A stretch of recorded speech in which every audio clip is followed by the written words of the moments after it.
Curricular activities আজকে চলছে, এটা ছাত্রছাত্রীদের জন্য অত্যন্ত গুরুত্বপূর্ণ। পড়ালেখার পাশাপাশি এগুলোর অত্যন্ত দরকার আছে। তারপরেও এই মাঠের অবস্থা দেখে আমি অত্যন্ত হতাশ। আমি দীর্ঘদিন পর এই মাঠে আসলাম। আমরাও একসময় এই মাঠে খেলে গিয়েছি, মাঠের অবস্থা এরকম ছিল না। জানি না, এর পাশাপাশি আমি দায় দেব এইখানকার যারা কর্তৃপক্ষ আছে, মাঠ কর্তৃপক্ষ, অর্থাৎ আমাদের যে কি বলে পাবলিক লাইব্রেরি, এখানকার কর্মকর্তা কারা কাজ করে আমার বোধগম্য নয়। অনেকদিন ধরে এই মাঠটি জরাজীর্ণ অবস্থায় পড়ে আছে। আশা করি এই মাঠের উন্নয়নও সবাই মিলে চেষ্টা করলে সম্ভব হবে।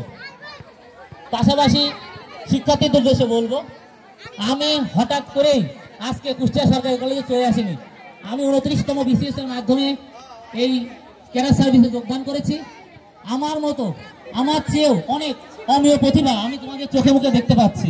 শুধু তোমাদের একটু নার্সিং দরকার, অভিভাবক সহ তোমাদের নিজের একটু সচেতনতা দরকার।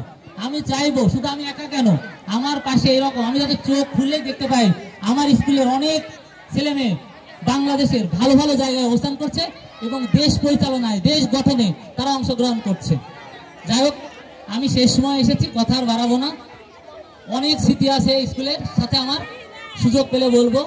আমি সকলের সুস্বাস্থ্য দীর্ঘায়ু কামনা করে এবং যারা বিজয়ী হয়েছে তাদেরকে আবারও ধন্যবাদ জানিয়ে, এবং যারা বিজয়ী হতে পারোনি তাদের বলবো তাদের অপার সম্ভাবনা রয়েছে।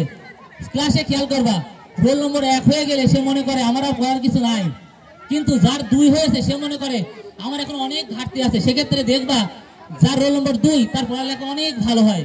1 মনে করে আমার সামনে তো কেউ নেই, কোনো বেরিয়ার নেই। এই জন্য বলবো, যারা আজকে বিজয়ী হতে পারোনি তারা ভবিষ্যতে বিজয়ী হবে। সকলে সুস্বাস্থ্য দীর্ঘায়ু কামনা করে শেষ করছি। ধন্যবাদ সকলকে।